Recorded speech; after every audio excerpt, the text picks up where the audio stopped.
বেশ, শুরু করছি। সমবর্তন বা পোলারাইজেশন ব্যাপার হচ্ছে যে যে তিনটি প্রপার্টি আমরা ওয়েভ অপটিক্সে পড়ছি আলোর, যেটা আর কি আমাদের জিওমেট্রিক্যাল অপটিক্স দিয়ে এক্সপ্লেন করা যাচ্ছিল না।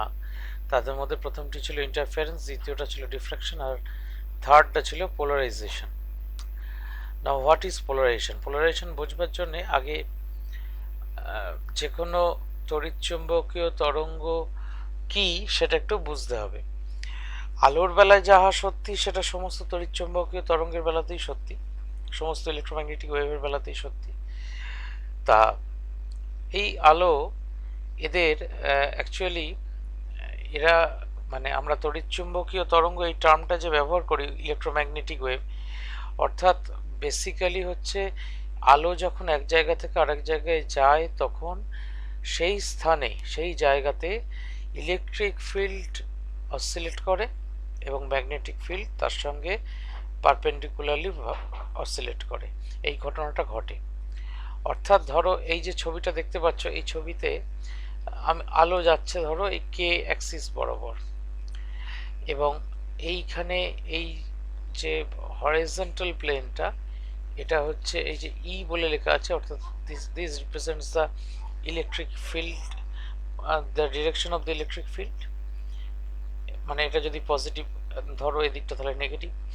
এবং দেখো এইখানে এই ইলেকট্রিক ফিল্ডটা ঠিক সাইনোসয়েডালি অসিলেট করতে করতে এগোচ্ছে, আর এর সঙ্গে পারপেন্ডিকুলার ম্যাগনেটিক ফিল্ড একটা আছে। সেই ম্যাগনেটিক ফিল্ডটা এর সঙ্গে 90 ডিগ্রি অ্যাঙ্গেলে আছে। আমি 3 ডাইমেনশনাল ছবি যতটা পারা যায় ভালো করে আঁকার চেষ্টা করেছি। এইটা হচ্ছে ম্যাগনেটিক ফিল্ড, অর্থাৎ ম্যাগনেটিক ফিল্ডটা এই প্লেনে ভাইব্রেট করতে করতে যাচ্ছে এবং they are perpendicular to each other. এবার প্রশ্ন হচ্ছে যে কে বলে দিয়েছে যে কেবলমাত্র এই একটি ইলেকট্রিক ফিল্ড, অর্থাৎ এই প্লেনেই কেবলমাত্র একটি ইলেকট্রিক ফিল্ড থাকবে, আর কোথাও ইলেকট্রিক ফিল্ড থাকবে না? তা নয়। বেসিক্যালি ব্যাপারটা হচ্ছে এই লাইন বরাবর, এই যে লাইনটা আছে এই লাইন বরাবর যদি তুমি মানে এইটা তো একটা ওয়েভ আমি এঁকেছি, এরকম যদি আর একটা এরকম ওয়েভ একটু এরকম বেঁকিয়ে আঁকতাম তাহলে সেটা এইভাবে যেত, একটু বেঁকিয়ে এইভাবে যেত। আরও যদি বেঁকিয়ে আঁকতাম সেটা এইভাবে যেত, অর্থাৎ এইভাবে বেঁকে গেল, দিয়ে আবার এইখান দিয়ে এলো, দিয়ে আবার এই এলো, দিয়ে আবার এই বেঁকে এইখান দিয়ে গিয়ে এতটা উঠে এখানে গেল, দিয়ে আবার এতটা মেখে। অর্থাৎ সহজ কথায় বলতে গেলে ইলেকট্রিক ফিল্ড ভাইব্রেশন কেবলমাত্র এই প্লেনটাতেই হবে তা নয়। এই মানে এই যে চারটে কোয়াড্রেন্ট, এই চারটে কোয়াড্রেন্টে এরকম অসংখ্য ইলেকট্রিক ফিল্ডের ভাইব্রেশন বিভিন্ন দিকে। অর্থাৎ এটা যদি আমি ধরো আমাদের ধরার সুবিধার জন্য এক্স অ্যাক্সিস বলে মনে করি, কেবলমাত্র এই এক্স অ্যাক্সিসে হবে তা নয়। অর্থাৎ এটা তো অ্যাকচুয়ালি এক্স কে প্লেন, মানে অ্যাকচুয়ালি এটা এদিকটা কে দেখিয়েছি, এই অ্যাক্সিসটাকে যদি এক্স অ্যাক্সিস বলে মনে করি তাহলে এই যে ইলেকট্রিক ফিল্ড ভাইব্রেশনটা এটা হচ্ছে এক্স কে প্লেনে এই ইলেকট্রিক ফিল্ড ভাইব্রেশনটা হচ্ছে।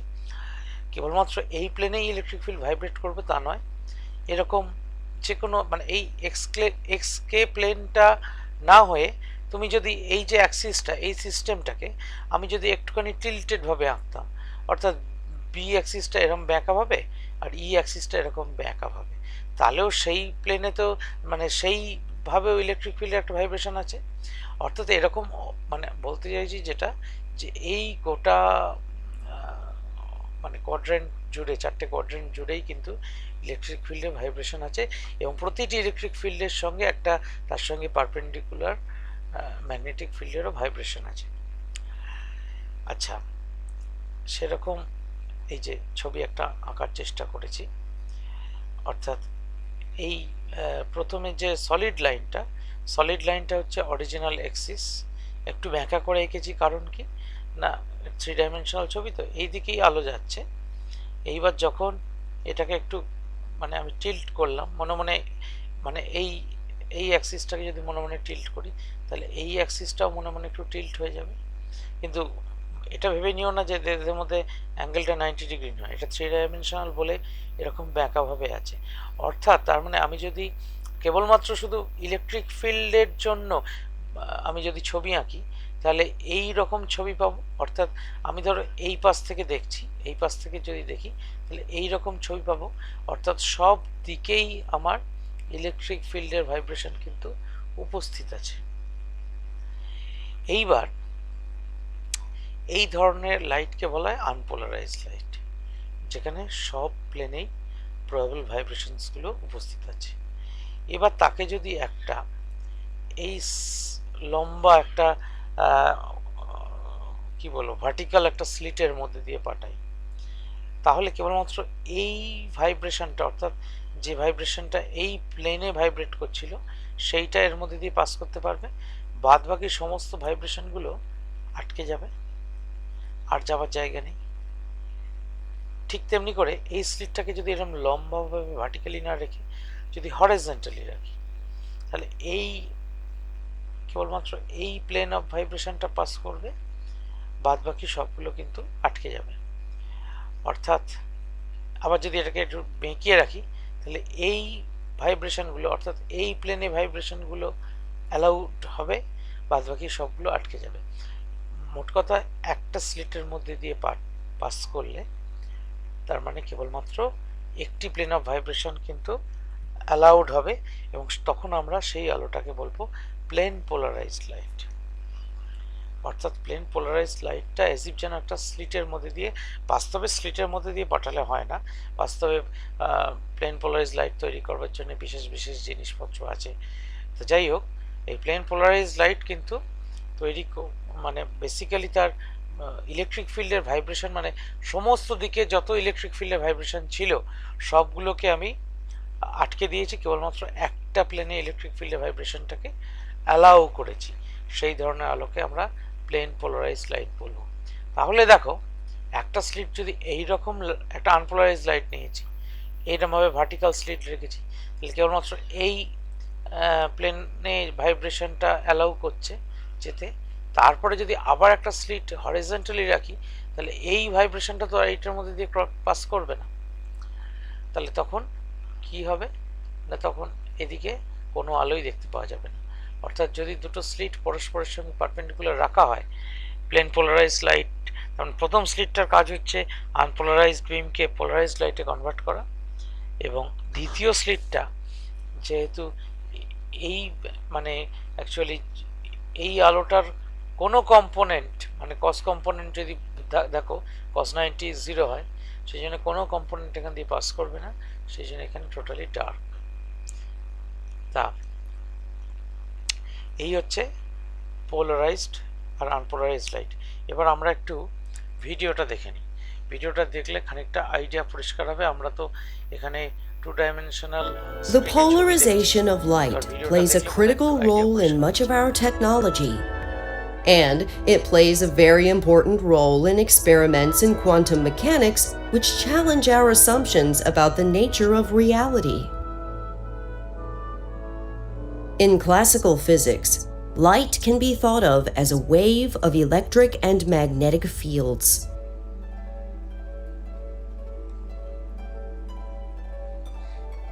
Suppose that we have two of these electromagnetic waves in the exact same region of space. At each point in space and time, their electric fields will add like vectors, and their magnetic fields will add like vectors.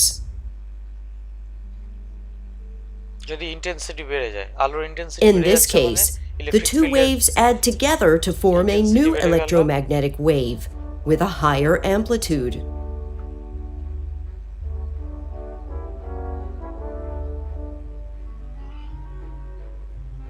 Now let us consider a new scenario. We again have two electromagnetic waves in the same region of space, but this time they are not oriented in the same direction.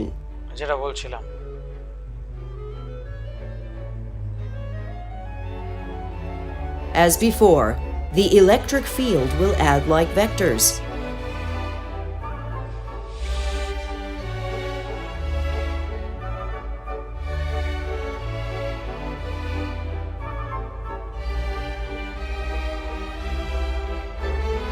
একটা addition করলো। And the magnetic fields will add like vectors.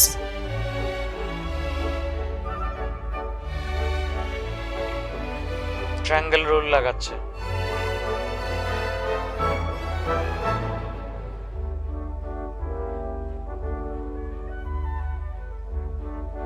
তার মানে এখন এই electric field আর magnetic ফিল্ডটা পেলাম। This time, the two waves add together to form a new electromagnetic wave with its orientation changed as shown.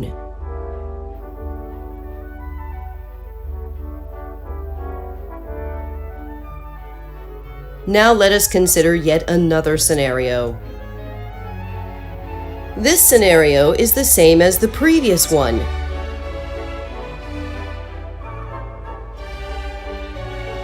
Except that in this case, one of the two original electromagnetic waves is ahead of the other one. সুপারপোজ করছে। As before, the electric fields will add like vectors.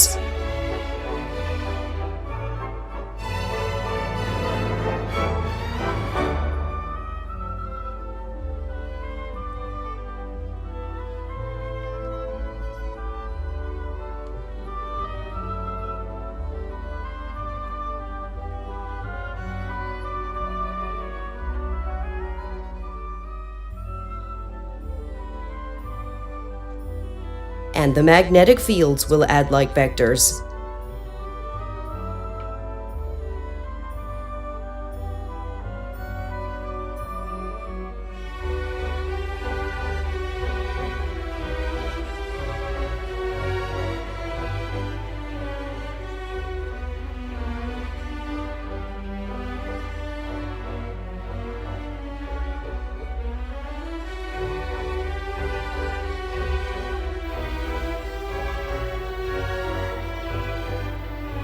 কিন্তু সবসময় পরস্পরের সঙ্গে perpendicular আছে।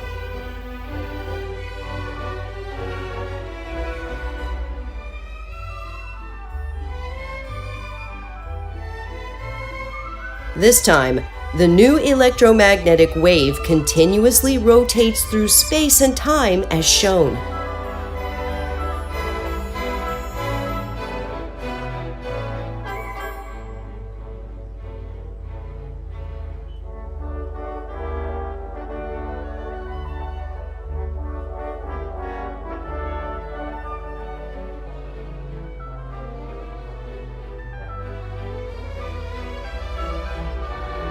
পুরোনো ছবিটা আবার ফিরে গেল।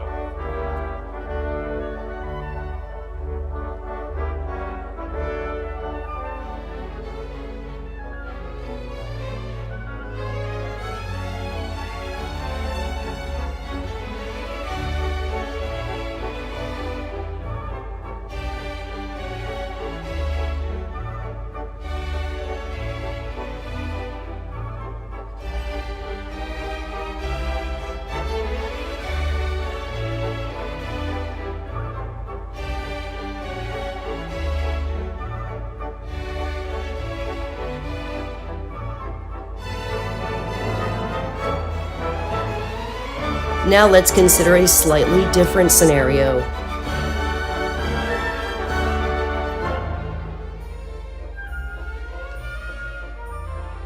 This time, it is the other one of the two original electromagnetic waves which is ahead.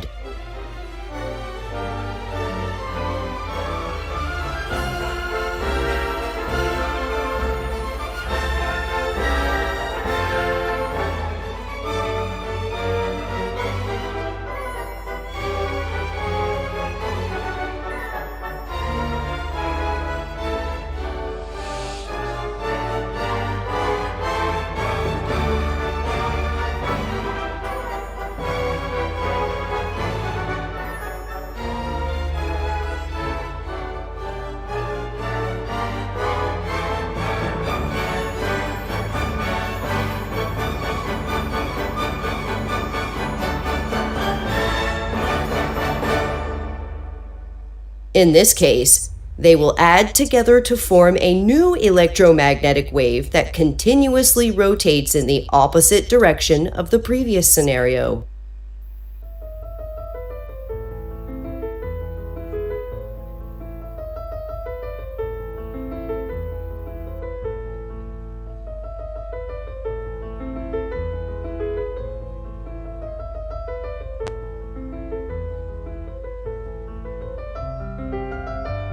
If light consists of waves that are all continuously rotating in the same direction, we refer to it as circularly polarized light.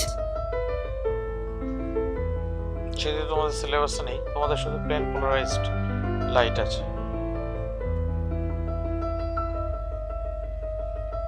On the other hand, if the light consists of electromagnetic waves that are all aligned in the same direction as shown, we refer to it as linearly polarized light. এইটি আমাদের সিলেবাসে আছে।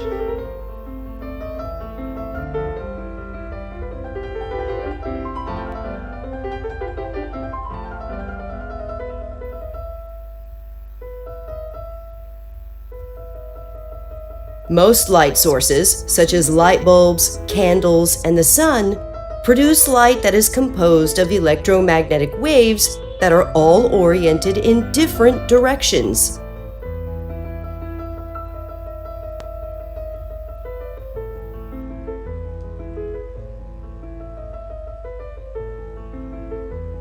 যে কোনো দিকে হতে পারে এরকম।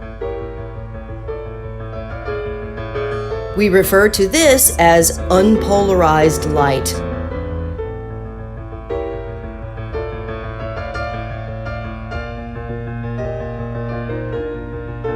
Each electromagnetic wave is composed of both an electric field and a magnetic field that are 90 degrees to one another. In order to help visualize the upcoming explanations, let us just show the electric field, though the magnetic field is still always present. Every electromagnetic wave can be thought of as the combination of two other electromagnetic waves, which are oriented in one of these two directions.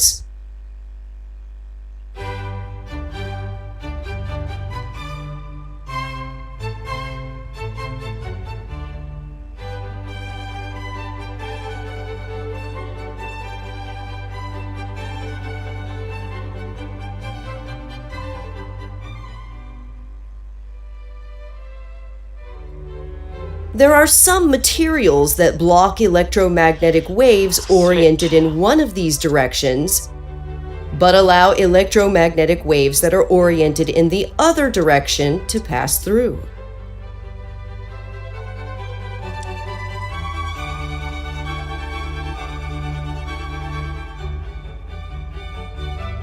ব্লুটাকে দেখো পুরোপুরি আটকে দিচ্ছে।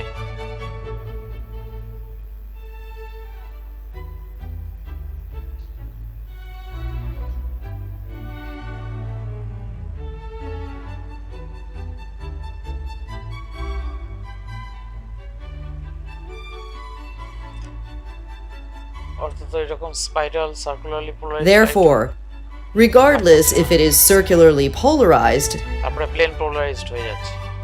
linearly polarized,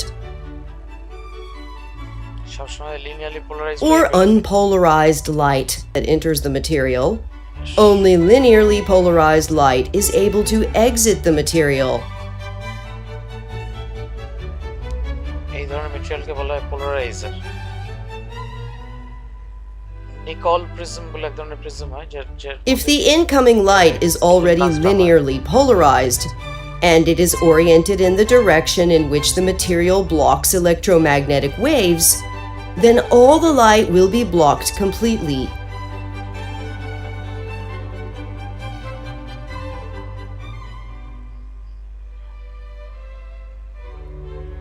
On the other hand, if we rotate the material, then the direction in which the electromagnetic waves are blocked will also rotate, and the light will now pass through. Plain polarized light pass করবে, কিন্তু তাছাড়া যখন perpendicularly ঘুরিয়ে দিচ্ছে তখন intensity 0 হয়ে যাচ্ছে। Suppose we start out with unpolarized light. After it passes through the material, we will have linearly polarized light. We therefore refer to this material as a linear polarizer.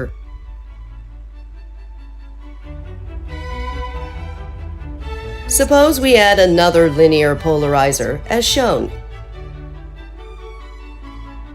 দেখো parallel আছে তখন কিন্তু অসুবিধা হচ্ছে না Now suppose we rotate the second linear polarizer. Intensity 0 হয়ে যাবে কমতে কমতে ইন্টেন্সিটি কমছে কমতে কমতে কমতে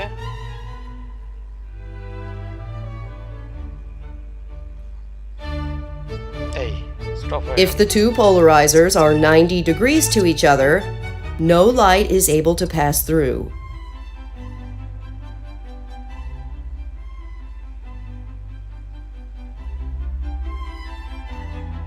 Now let us add a third linear polarizer, located in between the first two, as is shown.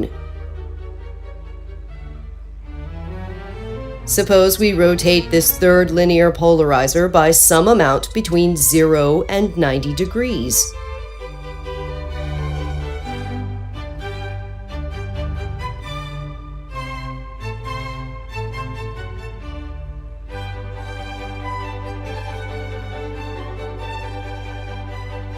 Its axis for blocking light and for allowing light to pass through will rotate as shown. দেখো পিছন দিয়ে আবার আলো বেরোতে আরম্ভ করেছে তার কারণ হচ্ছে ওর একটা কম্পোনেন্ট আর মানে cos 90 The linearly polarized light entering this polarizer can be thought of as a combination of two electromagnetic waves, each aligned along one of the polarizer's two axes.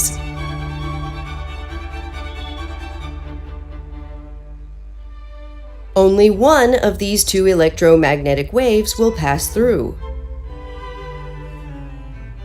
একটাকে বলা হয় অর্ডিনারি রে Therefore, the net result is that the total electromagnetic wave has been rotated from its previous orientation. The new electromagnetic wave leaving this polarizer can also be thought of as the combination of two other electromagnetic waves, oriented as is shown.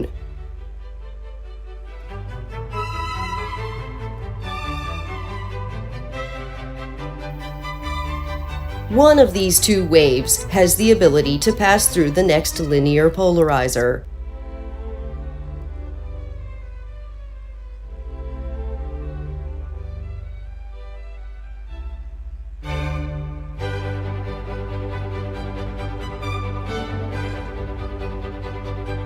When we started out with just two linear polarizers rotated 90 degrees to each other, no light was able to pass through.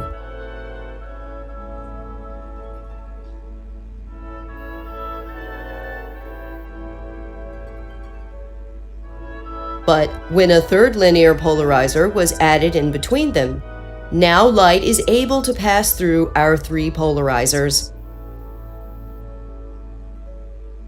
The amount of light that is able to pass through depends on the angle of this third linear polarizer in between the first two.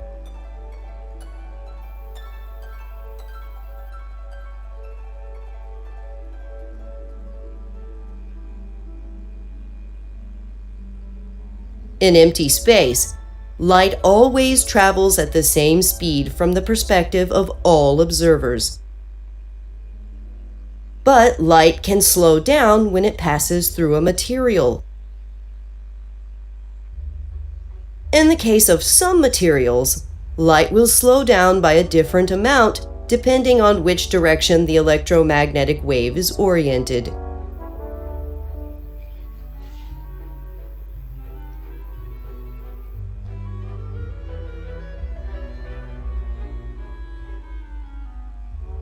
Suppose that the difference by which the waves are slowed down is 1/4 of a wavelength.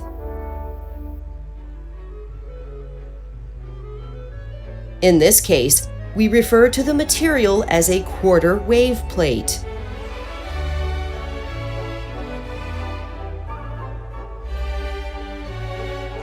When linearly polarized light passes through a quarter wave plate at a 45-degree angle to the wave plate's two axes, the wave can be thought of as being composed of two different electromagnetic waves, one of which is slowed down by a quarter wavelength more than the other.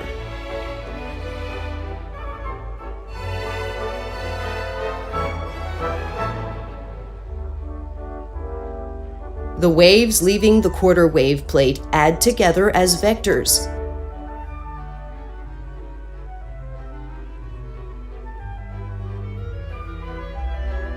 When linearly polarized light passes through a quarter wave plate, it is converted into circularly polarized light. If the circularly polarized light passes through another quarter wave plate, the incoming circularly polarized light can also be thought of as two waves, one of which is slowed down by a quarter wavelength more than the other.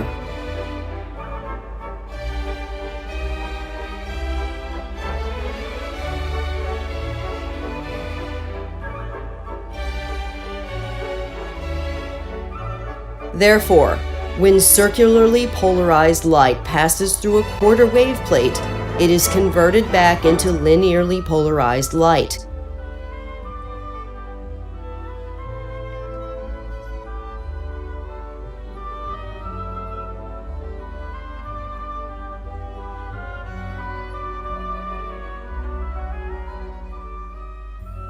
Quarter wave plates convert linearly polarized light into circularly polarized light, and they convert circularly polarized light back into linearly polarized light.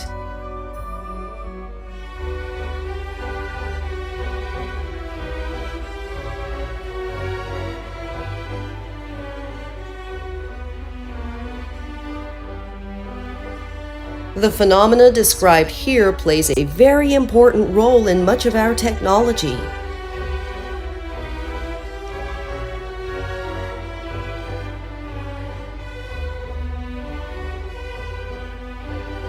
And it plays a very important role in experiments in quantum mechanics which challenge our assumptions about the nature of reality.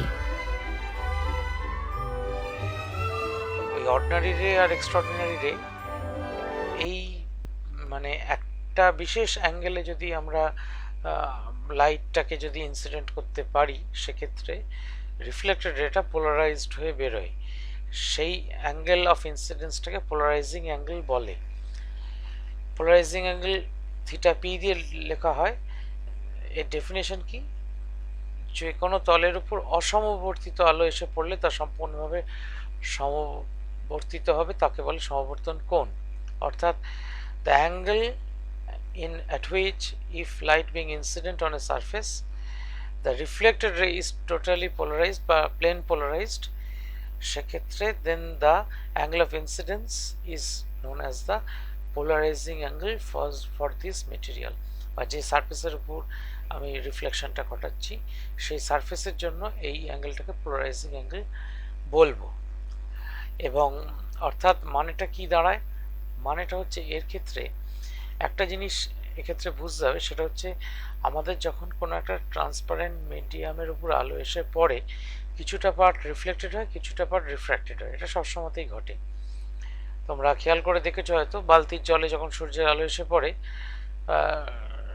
বালতির জলের surface থেকে কিছুটা আলো reflected হয়ে দেওয়ালে গিয়ে, দূরের দেওয়ালে গিয়ে পড়ে। এই শীতকালে চান টান করবে, গরম করার জন্য জলটাকে বালতি, অনেক সময় আমরা জল ভর্তি করে সূর্যের আলোয় রেখে দিই, দেখবে দেওয়ালে কোথাও একটা ওই সূর্যের আলোটা রিফ্লেক্ট করে একটা গোল স্পট তৈরি করেছে। আবার বালতির তলার যে তলদেশটা, সেটাও তো দেখা যায়। তাহলে সেটা যদি দেখা যায়, তাহলে নিশ্চয়ই সেই আলোটা, যে আলোটা পড়ছে সূর্যের আলোটা, সেটা নিশ্চয়ই বালতির তলা অবধি পৌঁছাচ্ছে। তাহলে রিফ্লেকশনও যেমন হয়, রিফ্র্যাকশনও তেমন হয়। এবং যদি এই অ্যাঙ্গেলটা, অর্থাৎ রিফ্লেক্টেড রে আর রিফ্র্যাক্টেড রের মধ্যে অ্যাঙ্গেলটা যদি 90 ডিগ্রি হয়, একটা স্পেশাল অ্যাঙ্গেল অফ ইনসিডেন্সের জন্য দেখা যাবে এই অ্যাঙ্গেলটা 90 ডিগ্রি হয়, তখন এই অ্যাঙ্গেলটাকে আমরা থিটা পিটাকে তখন আমরা পোলারাইজিং অ্যাঙ্গেল বলতে পারবো। ঘুরিয়ে বলা হয়, মানে এটা প্রমাণ করতে দেয় যে, দুভাবে প্রমাণ করতে দিতে পারে যে থিটা পি যদি পোলারাইজিং অ্যাঙ্গেল হয়, তাহলে প্রমাণ করো পোলারাইজড লাইট আর এই পোলারাইজড লাইট বলছি, রিফ্লেক্টেড রে আর রিফ্র্যাক্টেড রের মধ্যে অ্যাঙ্গেলটা 90 ডিগ্রি, এটা প্রমাণ করতে দেয়। আবার অনেক সময় এই ব্রিউস্টার্স লটা প্রমাণ করো, ব্রিউস্টার্স লটা প্রমাণ করার জন্য আমরা এটাকে 90 ডিগ্রি ধরে নেব। আচ্ছা, এই কাঁচের ক্ষেত্রে এই থিটাপির ভ্যালু 57 ডিগ্রির মতো হয় ফর গ্লাস, এটা ভ্যালুটা লিখে রেখেছিলাম। বেশ, আমরা পোলারাইজড হতে গেলে এই অ্যাঙ্গেলটা 90 ডিগ্রি হতে হবে, এটা হচ্ছে শর্ত। এই 90 ডিগ্রি হতে হবে, মানে এই অ্যাঙ্গেলটা 90 ডিগ্রি। তাহলে আমাদের জিওমেট্রি থেকে কি বলতে পারছি, এইটা হচ্ছে অ্যাঙ্গেল অফ রিফ্রাকশন, এইটা হচ্ছে অ্যাঙ্গেল অফ রিফ্লেকশন। তাহলে থিটা পি প্লাস 90 প্লাস আর, সেটা নিশ্চয়ই 180 ডিগ্রি। তাহলে 90টা এদিকে সাবট্রাক্ট করলে থিটা পি প্লাস আর 90 ডিগ্রি, তাহলে আর হচ্ছে 90 ডিগ্রি মাইনাস থিটা পি। দুদিকে যদি সাইন নাও, তাহলে sine r equal to sine 90 minus theta P. Sine 90 minus theta মানে কস থিটা, তাহলে sine theta P by cos theta P. এবার আমি যদি করি, স্নেলস লটাকে অ্যাপ্লাই করি, স্নেলস ল কি বলছে, angle of incidence by angle of refraction, sine of angle of incidence by sine of angle of refraction is equal to mu. অর্থাৎ তোমার এখানে আমরা একটা এই যে রিলেশনটা কোথায় লিখেছি, এইখানে লিখেছি, sine theta P by sine R, এটা তো মিউ। তাহলে এটা যদি মিউ হয়, তাহলে আমার এখানে সাইন আর এর ভ্যালুটা বেরিয়েছে কস থিটা পি, তাহলে sine theta P by cos theta P করে দেবো equal to mu tan theta P. তার মানে এটাকে আমি sine theta P by cos theta পিকে ট্যান থিটা পি লিখলাম, সেটা হচ্ছে মিউ। এই যে রিলেশনটা, দিস ইজ ব্রিউস্টারস ল। ব্রিউস্টারস ল হচ্ছে একটা ম্যাথমেটিক্যাল স্টেটমেন্ট যে পোলারাইজিং অ্যাঙ্গেলের ট্যানজেন্ট মিডিয়ামের রিফ্র্যাক্টিভ ইন্ডেক্সের সঙ্গে সমান হয়। মানে যদি স্টেটমেন্ট ফর্মে লিখতে হয়, the tangent of the polarising angle is equal to the refractive index of the medium. আমাদের এইটা দিয়ে টুকটাক ছোটোখাটো অঙ্ক দিতে পারে, এইটার প্রুফটাও পরীক্ষা আসতে পারে, এর চেয়ে বেশি কিছু আসতে দেখিনি বা আসার কথাও নয়। তোমাদের এইটুকুই আছে। এবার বলো, কোনো প্রশ্ন থাকলে আমায় সেটা করে নাও। আছে প্রশ্ন?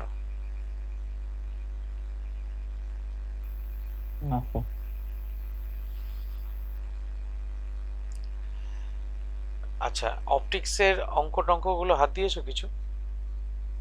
অপটিক্সটা কিন্তু ওয়েব অপটিক্সটা জমিয়ে রাখছো, বুঝতেই পারছি। তোমরা আশায় আছো, আশায় আছো। অঙ্ক অঙ্ক ঘটায় না না, অঙ্ক নিয়ে এসে থাকি, অঙ্ক দেখি, অঙ্ক দেখি মানে তুমি তো হ্যাঁ আগের দিন যেটা পড়েছি সেটা তো পড়োইনি। এবার তুমি 2 সপ্তাহ বাদে যখন 3 সপ্তাহ বাদে যখন দেখবে, কিছু মনে পড়বে আর বলবে যে আপনার ভিডিওটা তো আছে দেখে নেবো, ওটা কোনো কথা হলো না।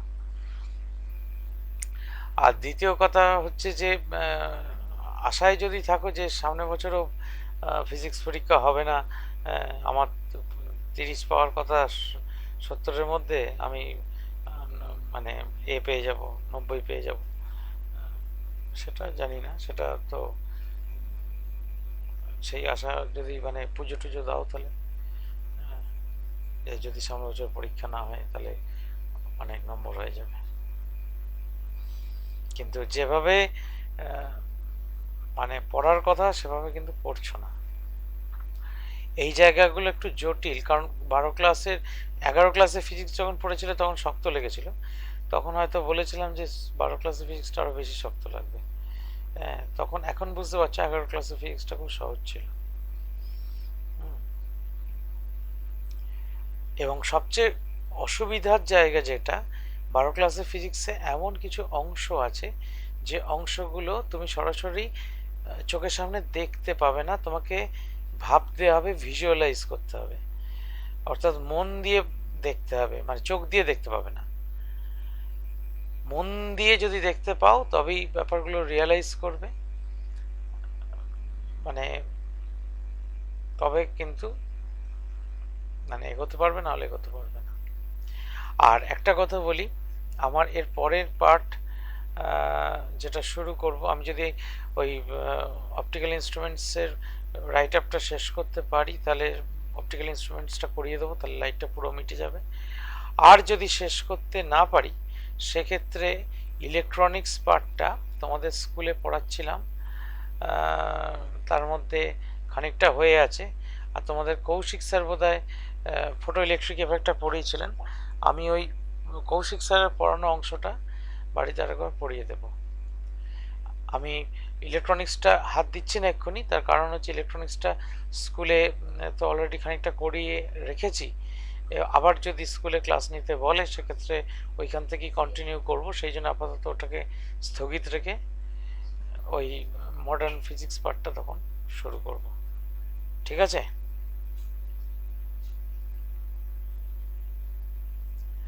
আর কেউ কিছু বলবে? স্যার আচ্ছা, একটা কথা কেউ কিছু বললে না, এই পোলারাইজেশনের কিছু প্রয়োগ আছে কিনা? প্রয়োগ আছে, মারাত্মক মারাত্মক প্রয়োগ আছে, যেটা ওই ভিডিওটাতেও বললো। তাছাড়াও একটা খুব কমন প্রয়োগ বলি, দেখবে অ্যান্টি গ্লেয়ার গ্লাস পাওয়া যায়। অ্যান্টি গ্লেয়ার গ্লাসের কাজ হচ্ছে ওই যে বিশেষ করে দেখবে রাত্রিবেলা হেডলাইটের আলো কমিয়ে দেয়, মানে চোখে পড়লে চোখ ধাঁধিয়ে যায়। অ্যান্টি গ্লেয়ার গ্লাস যদি সত্যি সত্যি অ্যান্টি গ্লেয়ার গ্লাস হয়, সেই কাঁচ ওলা চশমা পড়লে আর কিন্তু আমাদের চোখটা কিন্তু ধাঁধায় না। তা এই গ্লাসগুলো মূলত এগুলো কিন্তু পোলারাইজার গ্লাস, অর্থাৎ সহজ কথায় বলতে গেলে ওই আলোর যে বিভিন্ন প্লেন অফ ভাইব্রেশন সবগুলোকে আটকে দিয়ে কেবলমাত্র একটা প্লেন অফ ভাইব্রেশনকে অ্যালাউ করে। সেই জন্যে আমরা ওই গ্লেয়ারটা অনেকটা, মানে ওই যে ছড়িয়ে পড়ছে আলোটা অনেকটা কমে যায়। মানে এই অ্যান্টি গ্লেয়ার গ্লাস হিসেবে এই পোলারয়েড বা পোলারাইজারের কিন্তু কাজ হয়। আর আরেক ধরনের জিনিস পাওয়া যেত আগে, মাঝখানে বাজারে খুব পপুলার হয়েছিল, আমরা তখন স্কুলে টুলে পড়ি, এখন আর দেখতে পাই না, কারণ এখন ব্যাপারগুলো এতই টেকনোলজি অ্যাডভান্স করে গেছে, এগুলোর প্রয়োজন পড়ে না। দেখবে 5 মিনিটে পাসপোর্ট ফটো বিভিন্ন স্টুডিওতে বিজ্ঞাপন দেওয়া থাকতো। তাই 5 মিনিটে পাসপোর্ট ফটো, সেই যুগে তো আর ডিজিটাল ক্যামেরা ছিল না, সেই যুগে ডিজিটাল ক্যামেরাও ছিল না, সেই যুগে তোমার কম্পিউটারে এই সমস্ত ফটো প্রিন্টার এরকম নিমেষের মধ্যে প্রিন্ট করা যায় এরকম ব্যাপার স্যাপার ছিল না। কি করা হতো, ওই পোলারয়েড ক্যামেরা বলে এক ধরনের ক্যামেরা পাওয়া যেত, তারা এই মানে আলোর পোলারাইজেশনের এই প্রপার্টিটাকে কাজে লাগিয়ে এক ধরনের ছবি ইনস্ট্যান্টলি প্রিন্ট করে দিতে পারত ছবি তুলে। কিন্তু সেই ছবিটা যদিও এমনি নর্মাল ক্যামেরার ফটোগ্রাফের মতো অতটা ক্লিয়ার হতো না, একটু পিক্সেলের টাইপের হতো, আমি দেখেছি পোলারয়েডে তোলা ছবি, কিন্তু সেই যুগে ওইটাই ছিল মারাত্মক। মানে তোমার নিমেষে দরকার পাসপোর্ট ছবি, 5 মিনিটে পাসপোর্ট ফটো হয়ে যেত, ছোট্ট ছোট ক্যামেরা, এবং সেই ক্যামেরা থেকে একবারে প্রিন্ট হয়ে ছবিটা বেরিয়ে আসতো, আলাদা কোনো প্রিন্টার ছিল না। মানে ক্যামেরায় ছবি তোলার পর ওই ছবিটাই একদম ডাইরেক্ট প্রিন্ট হয়ে বেরিয়ে আসতো। এখন আর এগুলোর প্রয়োজন পড়ে না, এখন তো বুঝতেই পারছো মোবাইলে ক্যামেরা প্রিন্টার চারিদিকে ঘুরে বেড়াচ্ছে, নিমেষের মধ্যে ছবি প্রিন্ট হয়ে যাচ্ছে একাধিক কপি। এই হচ্ছে পোলারাইজার। আমাদের মনে আছে চিনির দ্রবণ, সুগার সলিউশনের মধ্যে দিয়ে আলো পাঠানো হতো। সেই আলো পাঠানো অ্যাকচুয়ালি এই যে কোয়ার্টার ওয়েভ প্লেট যে কথাটা শুনলে, কোয়ার্টার ওয়েভ প্লেটে তো ঠিক কোয়ার্টার পরিমাণ ওয়েভলেন্থ, কোয়ার্টার ওয়েভলেন্থের মতো ভেলোসিটি কমায় বা বাড়াবে না, কমাবে। তা এই চিনির দ্রবণ এ কোয়ার্টার এক্সাক্ট তো কোয়ার্টার পরিমাণ নাও কমাতে পারে। তাই চিনি দ্রবণের মধ্যে দিয়ে আলো পাঠানোর ফলে ওর প্লেন অফ ভাইব্রেশনটা কত অ্যাঙ্গেলে ঘুরছে, অর্থাৎ মানে তার একটা এক্সপেরিমেন্ট ছিল, সুন্দর এক্সপেরিমেন্ট। মানে চিনি দ্রবণের সলিউশনের কনসেন্ট্রেশন পাল্টালে পোলারাইজিং অ্যাঙ্গেলটাও পাল্টে যেত, অর্থাৎ খুব গাঢ় চিনি দ্রবণে পোলারাইজিং অ্যাঙ্গেলটা একরকম, আবার পাতলা চিনি দ্রবণে পোলারাইজিং অ্যাঙ্গেলটা আলাদা হয়ে যেত। এবং সেটা ওই ক্রসড পোলারাইজার দিয়ে আমরা এক্সপেরিমেন্টটা করতাম, অর্থাৎ কত ডিগ্রি অ্যাঙ্গেলে, মানে প্রথম যে স্লিটটা থাকে, মানে প্রথম যে তোমার পোলারয়েড মেটেরিয়ালটা রাখা থাকে সেটাকে বলা হয় পোলারাইজার, আর দ্বিতীয় যে পোলারয়েড মেটেরিয়ালটা থাকে তাকে বলা হয় অ্যানালাইজার। ওই অ্যানালাইজারটাকে বিভিন্ন অ্যাঙ্গেলে ঘুরিয়ে ঘুরিয়ে আমরা দেখতাম যে কত অ্যাঙ্গেলে ঘোরালে একদম আলো অন্ধকার হয়ে যাচ্ছে, তার মানে তত ডিগ্রি অ্যাঙ্গেলে তার মানে চিনি দ্রবণটা ওই আলোটাকে রোটেট করাতে পেরেছে, মানে polarising angle for sugar solution. মানে বেশ মজাদার এক্সপেরিমেন্ট ছিল। স্যারেরা বলতেন মজা করে যে শরবত খেয়ে নে এক্সপেরিমেন্টের পরে, যদিও খাওয়া উচিত নয়, নোংরা তো জিনিসপত্রগুলো,